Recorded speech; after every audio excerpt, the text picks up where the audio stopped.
Hello, and thank you for joining me for another episode of the Finish More Music podcast. So I'm recording this one a little bit differently to usual, and that's to say that I haven't put in anywhere near the amount of prep that I would. And the reason for that is kind of meta, is because this podcast is about the value of taking action and inviting mistakes into your life, and inviting mistakes even into your music, into your creative process, rather than fearing mistakes or beating yourself up when you make them, and particularly beating other people up when they make mistakes. So that might be something that you find yourself doing, is particularly if it's your better half. They might drop the ball somewhere, or perhaps someone at work, and they get a little bit of a niggle or a snark from you, which is of course because you're not prepared to make mistakes yourself. And how dare they make a mistake if you're not allowed to make one, right? So I decided, okay, to hell with it. Let's just scribble down a few notes, literally as this came to me. Hit record and let's go for it. Now, this is in contrast to how I would usually record a podcast, which has a little more structure. So I'd have some bullet points in the flow that I want to take the podcast. So I don't like having a script and writing things out fully, purely because it doesn't suit my style. It does some people, but I like to sort of think more on the cuff. However, I usually have a structure, something that I can follow that keeps me on track, and I haven't got that this time. So one of the things that I thought could be a little bit of a fun experiment, as always, at the end, and I'm going to do it now, I'd invite you to reach out to me on Instagram. Hit me up with a DM at I am Keith Mills, and let me know if you are a long-term listener to the podcast. Was this significantly worse? Was it in a mess? Was it a bit of a spaghetti that you were trying to unpick your way through? Maybe it was better. Was it about the same? I'd absolutely love to hear from you on this one. So let me talk about the inspiration for the podcast. That has come from our move to the US. So as a quick recap, just over 3 months ago now, Anna and I, my wonderful wife, we literally said, okay, we're going to flog almost all of our stuff, sell the house, and we're just going to jump across the pond and we're going to live in the US. And, not say start from scratch and start completely from afresh, but certainly we had to build everything from the ground up here, from the car and the house, and figure out all the finances and how the systems work here. And of course, the one thing that we were able to bring with us is our business, Finish More Music, because it's an online music school. So that allows us to be digital nomads in that respect. So not a complete rebuild, but very much like a fresh start. And the beautiful thing about this is we've learned so much from doing this, and from the necessity of getting on with it fairly quickly. It's not something we could, sit resting on our laurels. We needed to get established. Digital nomads or not, we want to serve our people, and we want to serve them to the best of our ability. And that requires a degree of stability that we needed to create as quickly as we could. Now, Anna is the master of this.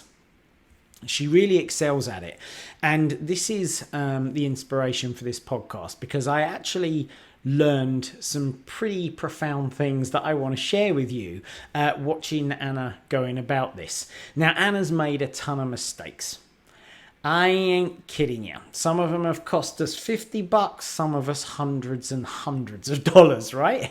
And once upon a time, I might have gotten a little bit mad about this happening. It'd been like, oh, I can't believe you've done that.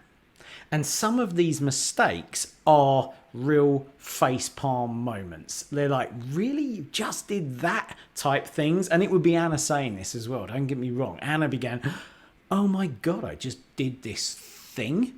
What the hell? And then, of course, there are other things that were beyond what I might consider to be common sense mistakes. And they're things that we could have only learned and only have known by doing the thing.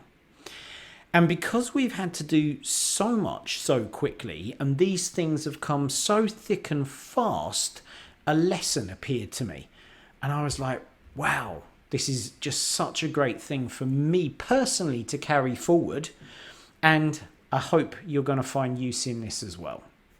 So I got thinking about Anna's approach, and rather than look at any individual one mistake that had happened, I thought, what would happen if I added up all of the financial cost of the mistakes that Anna has made, and I divided those down by the lessons that we learned that we couldn't possibly have figured out by sitting around thinking about it or worrying about it. These things had to come to us as a result of Anna's drive to get things done, and Anna's pretty extreme in this way, and I'd let me just put that out there right now, and there's no right or wrong with that. Okay, so let me just put an interjection in here. Anna is very much a get on with it and, to hell with thinking a lot of the time kind of person. And as a result of that, a bunch of mistakes get made. That's just the way it is. I, on the other side of this, am likely to spend more time thinking. And in the same way that Anna might do a face palm of, oh my gosh, I just did this, oftentimes I might do a face palm of, my God, I really sat around thinking about this thing and it was this easy, or it was this difficult in a way that I hadn't possibly anticipated, right? I can slip into overthinking. I've talked about the whole overthinking challenge that I know a lot of people fall into with their music in a prior podcast. So I do recommend checking that out if you feel that you suffer from overthinking and it's holding you back a lot. So we're at different kind of ends of the spectrum, and sometimes the way that I think about things means that we don't make mistakes, and sometimes the way that I think about things means that the mistake is thinking about the things for too long. So there isn't a right or wrong, and that's really not the road that I'm going down here. Instead, I'm going down the road of the value of Anna's approach. So I added up the financial cost, just simply the money, the financial cost of the mistakes that Anna had made, and I divided them down by the number of lessons we learned that we couldn't possibly have learned by sitting around. We had to have actually taken action. And I asked myself this simple question: would I have paid this money to learn these lessons? Would I have paid this money to learn these lessons? If someone had come knocking on the front door and said, hey, I've got this bag of lessons for you and they're going to have this level of impact in your life and they're going to cost this, would I have shelled out the cash? And the answer was, hell yes, you are goddamn right I would have done. So let me just recap on this. The cost of all of the mistakes, the face palmers and the ones that we took value from, would I have paid all of that money just to learn the ones we took the value from? My God, would I? Oh my gosh, would I have done? And there's something really interesting here. So number one is looking at the totality of what you learn by moving forward, rather than getting caught up in any one particular mistake that might have been made. One thing that you think, well, we could have averted this if we went a different way. Okay? It's looking at the totality of it. And the second thing was looking at what happens when we remove any stories or any blame that might get thrown into the mix, because I'm only looking at the financial side of things, right? I'm not even taking into account the time that we saved by moving forward. So now someone says, hey, it's going to accelerate your progress and you're going to learn all of this stuff. Now the hell yes goes into the, what the hell, where are you going? Take my money, But what you really look at when you remove the blame that you might be putting on yourself or other people, and all the stories, oh my God, this is a catastrophe and all of those things, if you take that away, actually you save a bunch of time, because usually the time spent comes from the wallowing in self-pity. Oh, I did this thing, I can't believe it, beating ourselves up, maybe having a pop at somebody else, getting into an argument, and really prolonging these negative feelings because of the stories and the aggravation and agitation we bring in ourselves. Now the stories, the emotions, they're going to happen. Sometimes we do things ourselves and we're like, oh, I can't believe I did that. And we feel a bit down about it. And that's part of being alive, feeling emotions. That's a good thing. We want the full range of human emotions. The highs will never be as high without some of the lows chucked in, right? However, the propagating, the dragging out of those emotions, that is a choice. That comes down to the stories and the way we treat things. So if we take all of that stuff away, then all of a sudden the value of these mistakes and the time that we save, financial value potentially, the time we save potentially, it goes through the roof. Now, I grabbed a quick quote, which is one of my favorites by a guy called Henry Link. So let me just read this one out. This is something I scribbled down. While one person hesitates because they feel inferior, the other is busy making mistakes and becoming superior. While one person hesitates because they feel inferior, the other is busy making mistakes and becoming superior. And when I look at the totality of things, my gosh, it really hit home for me, right? And this idea of inferior is all stories. Let's be clear on that. So if we relate this, maybe to music, it could be anything. There's this whole thing around, I won't get stuck in because of the fear that I might make a mistake. Or this thing's got to be perfect because what other people will say about me. Or the fear of the time that I will waste if I do make a mistake. So I'm just going to stay here. And think about that. Sometimes when you say these things out loud, the madness of them comes rushing forward. It's like, if I sit here thinking about it for a long time, then I'll find a way to do this faster. And nearly always the net result of this is we just waste far more time thinking about it than if we'd have got on with it, stumbled, made a few mistakes, actually got to the bottom of the what is and not the problems that don't exist.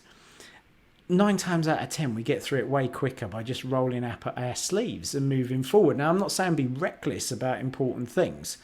Let's be clear about that. But there's important, and then there's actually nowhere near as big a deal as we're making out that this could be. And a lot of this comes down to this fear of being wrong. If I make a mistake, then I am wrong. But really, there's no such thing as failure or a mistake. It's just information. We're not wrong. We're learning. We're growing. And wrong is just something that we choose. It's a label that we choose to tag ourselves and other people with or situations with. That's entirely our choice. So if we take all of this out of the equation and just look at mistakes as simply being opportunities to learn and grow, and we realize that when we make mistakes, which we will, and are they really mistakes? They're just things that are turning out in a way we didn't necessarily expect, right? And so we're learning something from them. If we're able to hold on to that and to look at these in terms of the totality of what we're doing, instead of one individual hiccup, and some of them might be face palmers, and if we frame them in this way of opportunities to learn and grow, then when we do feel the worry or the anxiety, oh no, can't believe I just did this, it won't propagate. It will be really, really very short-lived. It will dissipate very, very quickly. And what we find is that actually we nearly always pay what we consider to be the price of those mistakes, either financially or in time, in order to have learned the lessons that come from it.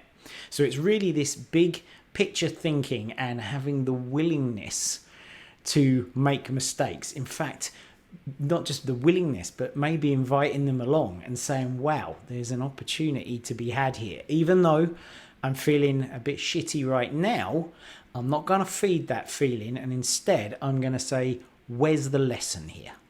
Where's the thing that I can learn? And in the totality of the speed that I'm now progressing, when I look at all of the things, the face palmers and the things I couldn't possibly have known, is this a price that I would pay?